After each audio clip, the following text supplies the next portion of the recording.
Vi mi nombre desaparecer del sistema mientras ellos aplaudían.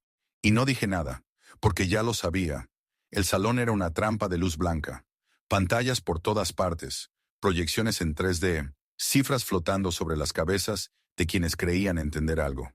Todos estaban allí, ejecutivos, analistas, relaciones públicas. Una puesta en escena para demostrar fuerza e innovación. Pero debajo del maquillaje digital, solo había humo. Yo estaba sentado al fondo. Mi nombre no figuraba en el programa, aunque el sistema presentado esa mañana llevaba mi firma en cada línea crítica. El proyecto Bastión, Defensa Cibernética Nacional, de tercera generación. Se hablaba de autonomía, blindaje, respuesta activa. Todos términos que yo había acuñado, probado, desplegado, hasta que subió él. Gabriel Rivas, director general. Traje a medida, sonrisa de látex, voz entrenada. Agradeció a todos los departamentos. Mencionó a los juniors, a marketing, a los becarios. Pero no a mí, ni una palabra. Y luego lo soltó. Como si fuera una actualización de software menor. Y hoy cerramos una etapa. Algunas metodologías ya no son compatibles con la nueva visión. Agradecemos especialmente a quienes nos trajeron hasta aquí, como Luis Navarro, nuestro antiguo jefe de arquitectura, quien hoy finaliza su ciclo con nosotros. Un par de aplausos vacilantes. Una cámara enfocó. Yo asentí. Me levanté. Caminé hacia la salida sin mirar atrás. Nadie me siguió. Nadie me detuvo. En la recepción entregué el gafete. Nadie lo pidió. Al salir me giré. Una sola vez. Vi la fachada de vidrio como si fuera una pecera. Y dentro, peces decorativos nadando en círculos, sin saber que el oxígeno estaba por acabarse. No tomé taxi. Caminé. El cielo de Madrid estaba denso. La ciudad seguía como si nada. Pero algo en mí ya no pertenecía. En casa, encendí mi terminal privada. El núcleo del proyecto Bastión tenía mi trazado biométrico, cifrado de arquitectura que solo yo podía desactivar. Por protocolo, eso debía haberse replicado. No lo hicieron, por arrogancia, por ignorancia. La interfaz mostró en rojo: acceso restringido, usuario revocado, código de reinicio, inaccesible. Sonreí. Ellos habían creado una vitrina brillante, yo la estructura, y habían cortado la única llave. Apagué la terminal. Preparé café. Me senté frente a la ventana. De fondo mi teléfono vibró. 3 llamadas perdidas, número interno. Ni siquiera lo guardé. Me incliné hacia atrás. Cerré los ojos. No sentí rabia. No sentí derrota. Sentí la precisión de una verdad. La caída no necesita empujones, solo ausencia de sostén. Y esta vez, yo ya no sostenía a nadie.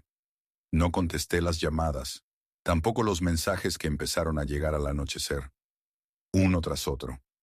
Desde números conocidos, desconocidos, internacionales. ¿Podemos hablar? Hay una confusión. Nos gustaría aclarar lo ocurrido esta mañana. Ignoré todos. A las 7:02 del día siguiente, llegó el mensaje que esperaba. No un correo, no una llamada. Una notificación del sistema interno de la empresa. Acceso denegado a entorno Bastión. Error crítico de autenticación. La alerta había sido reenviada a todo el escalón ejecutivo. Se activó el protocolo de emergencia. No había copia funcional. Nadie podía entrar. Y el comité de defensa esperaba una demostración del entorno esa misma tarde. Entonces, y solo entonces, Rivas entendió. Yo no respondí. Salí temprano. Desayuné en un lugar pequeño, de esos donde todavía te saludan por tu nombre. Leí el periódico. A las 9:00 tomé un taxi rumbo a un edificio de ladrillo oscuro, sin logos. Me identificaron con una sola palabra. Me ofrecieron café. Me condujeron a una sala sin ventanas. El coronel Herrera entró a las 9:17. No se sentó. ¿Rivas te echó? Asentí. Idiota. Tampoco me ofreció disculpas. Me entregó un sobre con el sello del Ministerio de Defensa. Lo abrí. Era una invitación formal para liderar una nueva unidad de desarrollo estratégico bajo control directo del Estado. Acceso total. Presupuesto independiente. Personal a definir. Queremos que esto funcione sin interferencias privadas.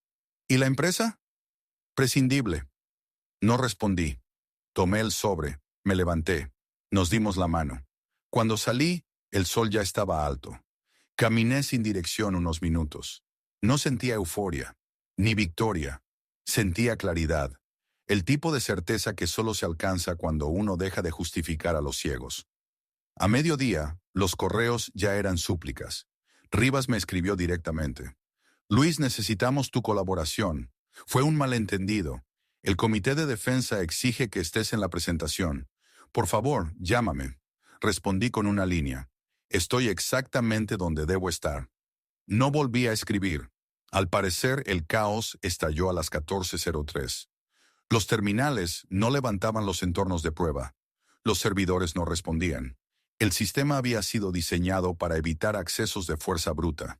Y yo, por protocolo de seguridad, había blindado los permisos a través de una cadena de validación distribuida. Nadie más sabía cómo funcionaba. Nunca lo pidieron. Confiaban en que yo siempre estaría, y ya no estaba. A las 14:36, Rivas abandonó la sala de presentación ante los militares. Algunos testigos dijeron que sudaba, otros que se desmayó. Ninguno pudo explicar cómo una empresa de ciberseguridad había perdido control sobre su propio sistema. Pero yo sabía la respuesta. Nunca lo tuvieron. A las 17:00, la prensa filtró que el Estado consideraba retirar el contrato. A las 17:22, recibí una llamada de alguien del consejo directivo. No respondí. Me dejaron un mensaje largo. Hablaban de reuniones, de acuerdos, de puentes por reconstruir. Pero yo no tengo puentes, solo planos y voluntad. Esa noche cené tranquilo. Leí. Escuché jazz. Revisé los primeros perfiles de los que serían mis nuevos colaboradores. Gente de verdad, sin trajes vacíos, sin discursos. Cerca de medianoche, el sistema interno de la empresa colapsó por completo. Apagón operativo, no por sabotaje, por diseño. Diseño mío. El jueves amaneció con titulares silenciosos pero letales. No portadas a todo color, no escándalos de tabloide. Solo una nota técnica en el boletín de defensa. Revisión urgente de proveedores estratégicos en ciberseguridad. Quienes sabían leer entre líneas entendieron. Se avecinaba una purga.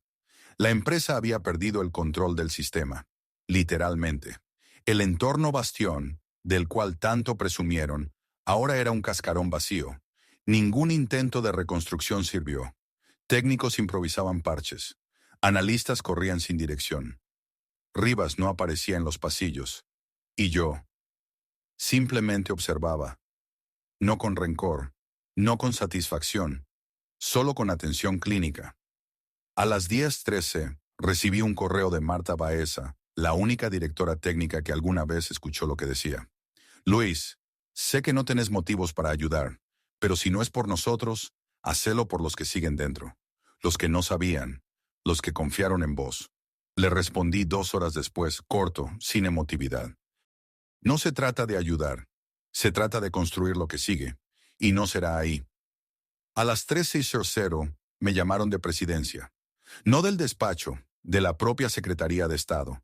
Querían reunirse. Urgente. Discretamente. Acepté. Me citaron en una sala sin logos, sin grabadoras. Entraron 3 personas. No dieron sus nombres. No los necesitaba. Queremos saber si puede garantizarse la continuidad del proyecto. Sí, respondí. Pero sin ellos. ¿Y con quién? Conmigo. Y con mi equipo. ¿Ya existe? Están haciendo. No hablaron más. Me agradecieron. Me entregaron un archivo cifrado con el nuevo mandato. Emergente. Vinculante. Autónomo. Esa tarde, firmé el acta de creación del Núcleo Atlas. Unidad estratégica. Mi firma, esta vez, en tinta. Sin intermediarios. Mientras tanto, desde la empresa comenzaron a llegar señales de hundimiento. Un alto ejecutivo renunció en vivo durante un panel. Otro filtró documentos internos. Un tercero escribió una carta pública donde pedía disculpas a los verdaderos arquitectos invisibles. Demasiado tarde, porque ya no se trataba de reputación, se trataba de estructura, y la estructura colapsaba. A las 20:00, el Consejo de Defensa publicó un comunicado breve. El proveedor actual del entorno bastión ha sido reemplazado. Sin nombres, sin detalles, pero para quienes entendían, era el fin. Rivas fue apartado al día siguiente. No en escándalo. No con cámaras. Simplemente dejó de aparecer. Un rumor dijo que lo enviaron a consultoría externa. Otro que estaba fuera del país. Nadie confirmó nada, ni hacía falta. Yo, por mi parte, continué armando mi equipo. Los primeros 3 llegaron sin condiciones. 2 antiguos colegas de otros tiempos. Una especialista que había trabajado en operaciones clasificadas. No preguntaron cuánto pagarían. Solo querían construir algo real. Nos instalamos en un centro modesto, lejos de la ciudad, sin placas, sin promesas. Cada línea de código que escribíamos era una declaración. Esto no es revancha, es precisión. Pero incluso así, los ecos llegaban. Un ex compañero me escribió: «Te saliste con la tuya, ¿eh?». Lo leí 3 veces. No respondí, porque no se trataba de salirse con la mía. Se trataba de hacer lo correcto con herramientas frías, sin rabia, sin orgullo. Y eso, lo entendí tarde, es lo que más les dolía a ellos, que no luché. Simplemente los dejé sin sostén, y todo se vino abajo. La noticia oficial de la anulación del contrato llegó el lunes a las 9:00. Fría, técnica, sin nombres. El Estado retira su colaboración con el proveedor X por incumplimiento de condiciones críticas de seguridad. No necesitaba decir más. En los pasillos del sector todos entendieron lo mismo. Alguien había fallado, gravemente. Y ese alguien ya no estaba en el juego. A las 9:17, una notificación del sistema bursátil mostró la primera caída de acciones. 4:07. A las 11:00 ya era el 12. A las 13:42, la cotización fue suspendida temporalmente por inestabilidad operativa. En las redes internas, el caos era absoluto. Capturas de pantalla, mensajes reenviados, correos cruzados sin firma. Un empleado publicó en su perfil privado: «Luis Navarro tenía razón», y nadie lo escuchó. Minutos después lo borró, pero ya era tarde. La frase se replicó por decenas de grupos cerrados. Yo la leí en silencio, desde el fondo de una sala de análisis, donde diseñábamos el nuevo protocolo de acceso para Atlas. No hice comentarios, no lo compartí. Solo cerré los ojos un segundo y seguí escribiendo. A las 15:00, Claudia, una antigua ingeniera del equipo de redes, me escribió por primera vez desde el escándalo. «Quiero sumarme, no por ellos, por lo que construiste». Le respondí con un enlace de acceso provisional. 20 minutos después ya estaba en línea con nosotros, ejecutando auditorías. No preguntó cuánto, ni cuándo, ni para quién. Mientras tanto, en el viejo edificio de la empresa, la sala de crisis seguía activa sin sentido. Me llegó la grabación de una cámara interna. No pregunté cómo ni quién la filtró, donde se veía a Rivas, días antes de su salida, gritando contra una pared blanca. Solo repetía una frase: «¿Cómo es posible que ese hombre se haya ido y siga controlándolo todo?». La respuesta era sencilla, porque nunca se trató de control, se trató de diseño. Cada módulo, cada ruta de acceso, cada parámetro estaba pensado con una lógica de autonomía basada en integridad. No para castigar, no para dañar, sino para evitar errores humanos. El sistema estaba hecho para resistir la arrogancia. Y eso fue lo que no entendieron. No era yo. Era el principio. Pero aún así, ellos lo personalizaron, porque necesitaban un rostro para el fracaso, un nombre para justificar el derrumbe. Y el mío estaba disponible. Lo que no imaginaron fue que yo no quería regresar, ni con condiciones, ni con disculpas, ni con poder. La estructura que ahora levantábamos en Atlas no tenía necesidad de justificar su existencia ante quienes no entendían su propósito. No rendíamos cuentas a accionistas ni a comités de marketing, solo al tiempo, a los resultados. A las 19:00 recibí una llamada del nuevo presidente interino de la empresa. Un nombre técnico, una figura vacía enviada por el consejo para calmar las aguas. «Queremos conversar, Luis», dijo, «con transparencia, con humildad». «No hay nada que conversar», respondí. «Podemos encontrar una forma de colaboración, no como empleado, como socio. Ya tengo socios, y están todos acá. Entonces, ¿qué necesitas? Que aprendan, aunque sea tarde». Colgamos sin más. Esa noche revisé el sistema de respaldo del nuevo entorno. Lo que antes era una estructura dependiente, ahora era una red viva, adaptable, distribuida. Al apagar la pantalla, me quedé solo con el reflejo del cristal y entendí que había cruzado un umbral sin retorno. No era una victoria, era otra etapa. La solicitud formal del Ministerio de Defensa llegó en formato físico, con sello, cinta roja y acuse de recibo. Querían una presentación privada de Atlas, en condiciones reales, ante una delegación mixta, militares, técnicos del Estado y un observador internacional. Tenía 6 días. Nadie en Atlas se alarmó. No hubo correderas, no hubo gritos, solo movimiento, preciso, disciplinado. La estructura había sido diseñada con anticipación, pero ahora debía enfrentarse al mundo.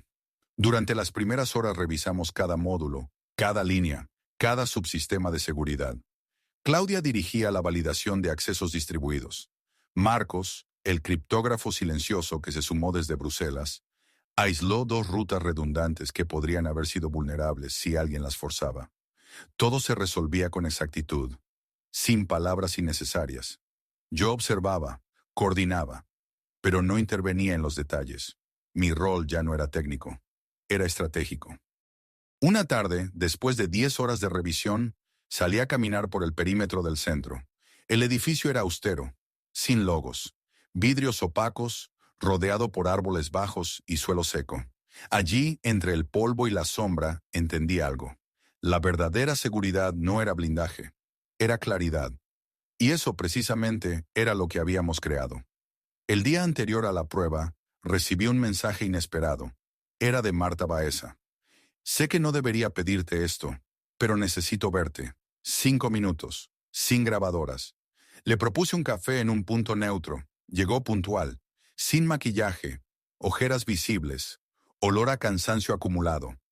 Están destruyendo todo, dijo sin rodeos.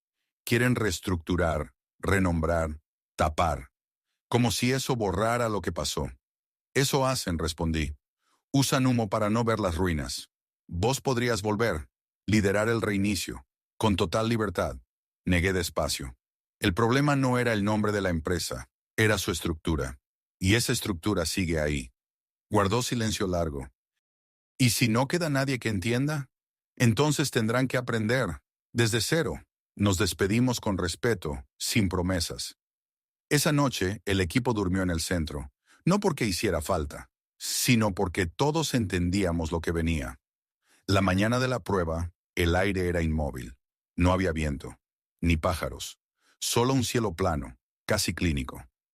A las 10:00 en punto, llegaron los vehículos oficiales. Uniformes, trajes grises, rostros sin expresión. No hubo discursos, ni presentaciones.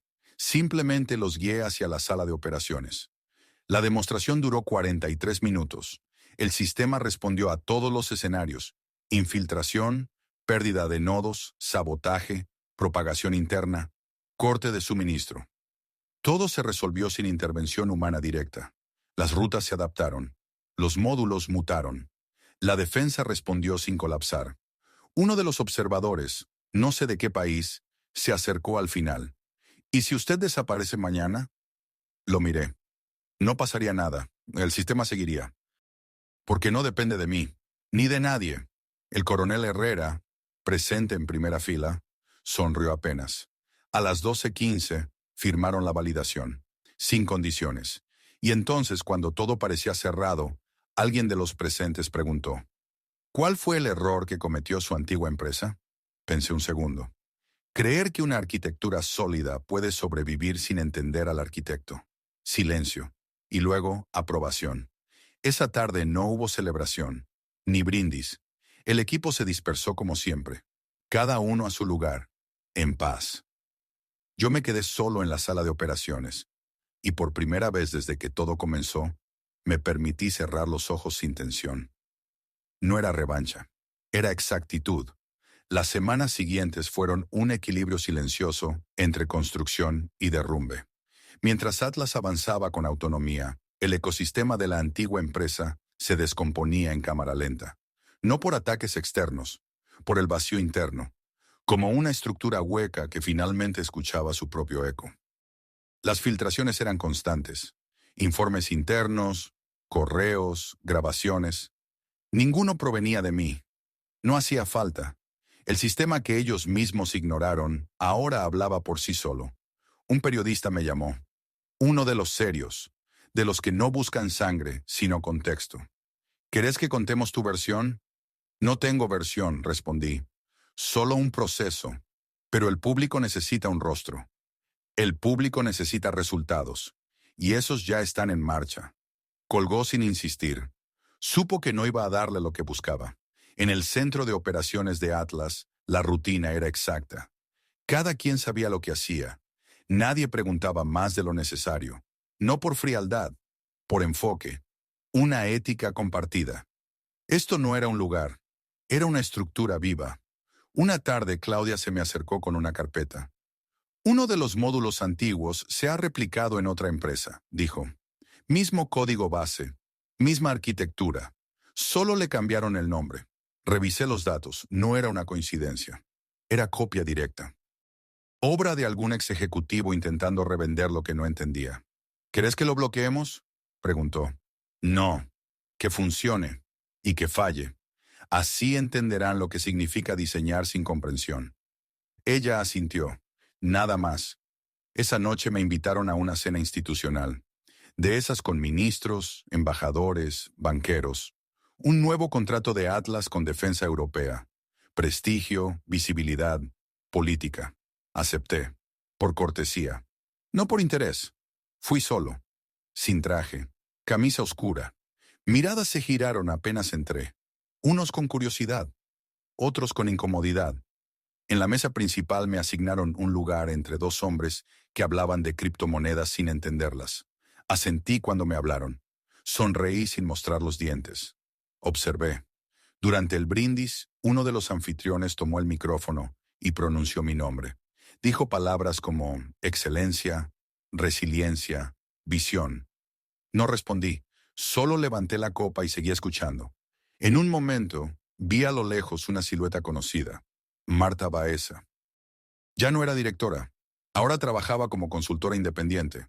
Estaba sola, con una copa en la mano, mirando el centro de la sala sin ver a nadie. Nos cruzamos los ojos. Asintió con una leve sonrisa. Nada más.